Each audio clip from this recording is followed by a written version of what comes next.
조인섭 변호사의 상담소.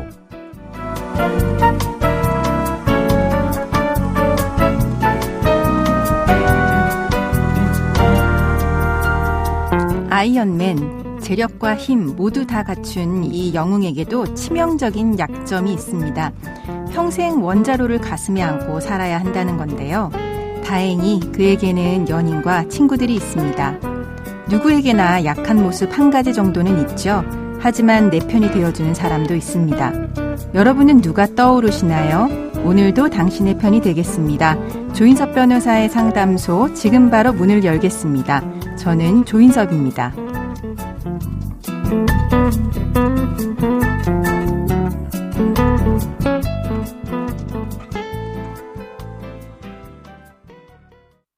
당신을 위한 로하우스 조담소 정두리 변호사와 함께합니다. 안녕하세요. 안녕하세요. 법무법인 신세계로의 정두리 변호사입니다. 오늘은 어떤 고민이 기다리고 있는지 먼저 사연부터 알아보겠습니다.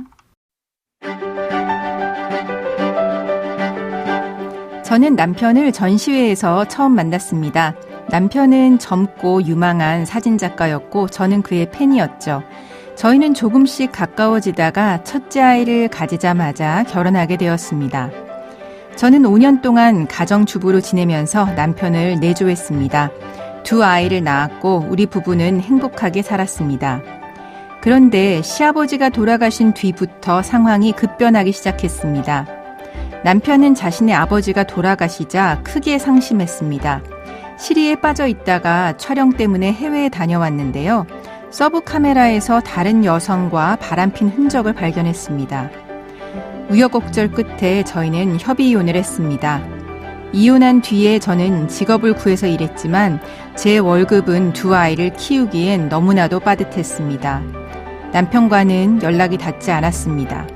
사실 남편은 이혼 이후 1년간 면접교섭도 요청하지 않고 양육비도 지급하지 않은 상태였죠.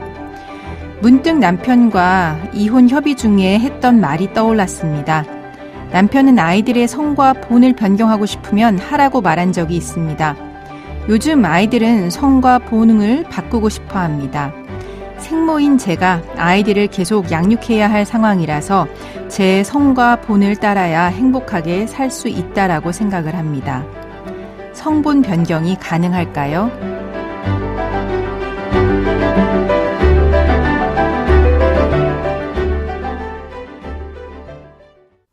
네, 성본 변경 문제가 나왔는데요. 이혼한 이후에 한쪽 부모의 의사로 자녀의 성본 변경 가능할까요? 네, 민법 제781조 제6항 본문은 자의 복리를 위하여 자의 성과 본을 변경할 필요가 있을 때에는 부, 모 또는 자의 청구에 의해 법원의 허가를 받아 이를 변경할 수 있도록 하고 있습니다. 네. 가정법원에서는 성과 본의 변경 허가 청구가 있는 경우 부, 모 및 자녀의 의견을 들을 수 있고 네. 자녀의 부모 중 자녀와 성과 본이 같은 사람이 사망, 그 밖의 사유로 의견을 들을 수 없을 경우에는 자녀와 성과 본이 같은 최근치 직계 존속의 의견을 들을 수 있도록 하고 있습니다. 네, 그러니까 할아버지 할머니 의견을 듣는다는 이야기네요. 네. 네. 그래서 사건 본인이나 그 부모의 의견을 존중한다는 차원에서 가능한 의견 청취서를 발송하여 그 회신을 받거나 진술서를 제출받는 방법으로 의견을 듣고 있고 필요한 경우라면 청구인과 사건 본인, 자녀와 성과 본이 같은 부모 등의 이해관계인을 신문하거나 증인으로 신문할 수도 있어서 보통의 경우라면 일방 부모의 의사만으로는 자녀의 성본 변경을 하기는 어렵습니다. 네, 그러니까 그 성을 가진 부모의 의견을 일단 듣는다는 이야기인 거죠. 네. 그래서 가정법원은 청구인의 주장에 구애되지 않고 직권으로 탐지한 자료에 따라 성본 변경이 청구된 자녀의 복리에 적합한지를 최우선적으로 고려하여 후견적 입장에서 그 허가 여부를 판단하고 있습니다. 네. 그렇다면 이혼을 한 이후에 지금 사연 같은 경우는 친부의 동의가 있을 것 같습니다. 이런 경우에는 성본 변경 가능할까요? 네, 대법원은 자녀의 복리를 위하여 자아의 성과 본을 변경할 필요가 있을 때에 해당하는지 여부는 자녀의 나이와 성숙도를 감안하여 자 또는 친권자, 양육자의 의사를 고려하되 성본 변경이 이루어지지 아니함으로 인하여 가족 구성원 사이의 정서적 통합, 가족 구성원에 대한 편견이나 오해 등으로 학교 생활이나 사회생활에서 겪게 되는 불이익과 함께 성본 변경으로 초래될 자녀의 정체성 혼란, 자녀와 성본을 함께하고 있는 친부나 형제 자매 등과의 유대관계 단절 등의 사정을 심리한 다음 자녀의 복리를 위하여 성본 변경의 필요가 인정되어야 하고 또한 성본 변경으로 인하여 학교 생활이나 사회생활에 있어 불편, 혼란, 타인에게 불필요한 호기심이나 애구심 등을 일으키게 하여 사건 본인의 정체성 유지에 영향이 미칠 개연성 등의 불이익도 함께 고려하여 허가 여부를 신중히 판단하고 있습니다. 네, 그러니까 뭐 여러 가지 이제 생각을 해서 고려를 하는데, 네, 그러면 이 사연 같은 경우는 어떻게 될까요?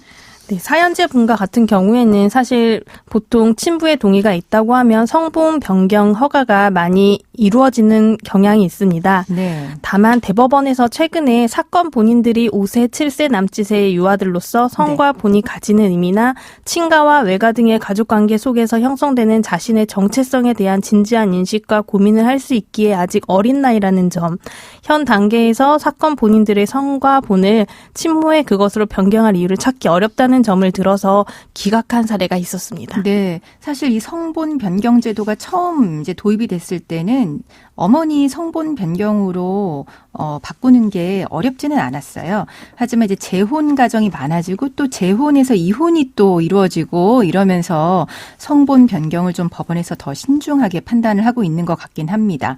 그러면 이혼 이후에 지금 전 남편이 양육비를 지급하지 않고 있어요. 이런 경우에 양육자가 취할 수 있는 조치는 어떤 것이 있을까요? 네. 양육비 지급을 명하는 심판과 양육비 부담 조서가 있다면 이는 집행권원이 돼서 상대방 재산에 대하여 민사집행법상 강제집행 절차에 따라 집행이 가능합니다. 네. 그리고 뭐 강제집행이 불가능하거나 어려운 경우시라면 양육비 채권자는 합의 또는 법원의 판결에 의해 확정된 양육비를 양육비 채무자로부터 지급하지 못한 경우 양육비 이행관리원의 도움을 받을 수 있습니다. 네. 그러니까 뭐 재산이 있으면 거기에 대해서 뭐 강제 집행, 압류, 추심, 뭐 경매 이런 절차를 통해서 받을 수 있고 그게 아니라면 또 양육비 이행관리원이라고 하는 이제 기관을 통해서 받으실 수 있다는 거네요. 네. 양육비 이행 확보에 필요한 법률 지원을 신청할 수도 있고 네. 일정 소득 조건을 갖춘 경우에는 한시적으로 양육비 긴급 지원도 받을 수 있습니다. 네네. 긴급 지원도요. 네, 그 외에도 양육비 이행관리원은 양육비 채무자가 채무 불이행으로 감치명령 결정을 받았음에도 불구하고 양육비 채무를 이행하지 않으면 일정한 요건에 따라 운전면허 정지 처분, 출국금지 요청 등을 해당 기관에 할 수 있고 명단을 공개할 수도 있습니다. 네, 양육비와 관련한 여러 가지 조치가 좀 강화됐죠. 그러면 이혼을 한 이후에 상대방이 양육비를 지급하지 않으면 나는 면접교섭을 해주지 않아도 되는 걸까요? 네. 이혼 시 합의 또는 재판으로 일방에게는 양육권을 그리고 상대방에게는 양육비 지급 의무와 면접 교섭권이 인정되고 있는데요. 네. 이후 상대방이 양육비를 지급하지 않는 경우가 사실 많습니다.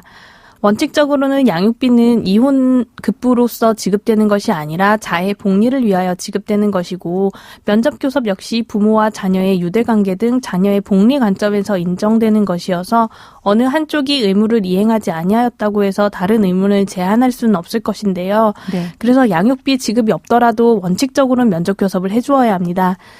다만 현실적으로 양육비를 지급하지 않고 연락도 되지 않아 면접 교섭을 해주고 싶어도 해줄 수 없는 상황이라면 얘기가 달라질 것 같습니다. 네, 그러니까 양육비와 면접 교섭은 서로 대가적 관계에 있는 거는 아니라는 이야기네요. 지금까지 상담 내용을 정리해 보겠습니다. 이혼을 한 이후에 한쪽 부모의 의사에 의해서 자녀의 성본 변경이 가능할지를 살펴봤을 때 가정법원은 자녀의 복리에 적합한지를 가장 우선적으로 고려를 합니다. 보통의 경우에는 부모 중에서 한쪽의 의사만 있다라고 해서 변경이 쉽지 않을 수 있고요. 하지만 재혼 등의 사정으로 변경할 필요성이 있다라고 하면 법원에 신청하면 가능할 수 있다라고 하는 답변 드렸고요. 남편이 양육비를 지급하지 않는 경우 운전 운전면허 정지 처분, 출국 금지 등 다양한 조치도 가능하고 남편의 재산이 있다면 강제 집행 절차 거칠 수 있다라고 하는 부분 안내해드렸습니다. 그리고 양육비는 자녀의 복리를 위한 것이고 면접교섭은 자녀와 부모의 유대관계를 위해서 인정되는 것이기 때문에 양육비를 지급하지 않는다고 해서 면접교섭을 못하는 거는 아니라는 거, 서로 대가적인 관계에 있는 건 아니라고 하는 부분 알려드렸습니다. 지금까지 정두리 변호사와 함께했습니다. 네, 감사합니다. 조인섭 변호사의 상담소는 유튜브를 통해서 다시 듣게 하실 수 있습니다. 궁금한 점이나 건의할 사항이 있으시면 댓글을 달아주세요.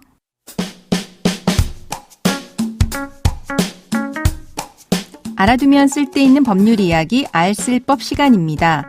얼마 전 남자친구가 운전하던 차에 갇힌 여성 A씨가 112에 신고해서 도움을 요청했는데요. 경찰이 아무런 조치를 하지 않아서 결국 사망사고로 이어진 사건이 있었습니다.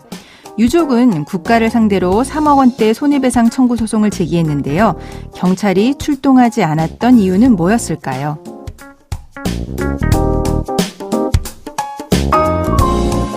A씨는 2022년 11월 남자친구 B씨와 차를 타고 가던 중에 다툼이 생겼습니다.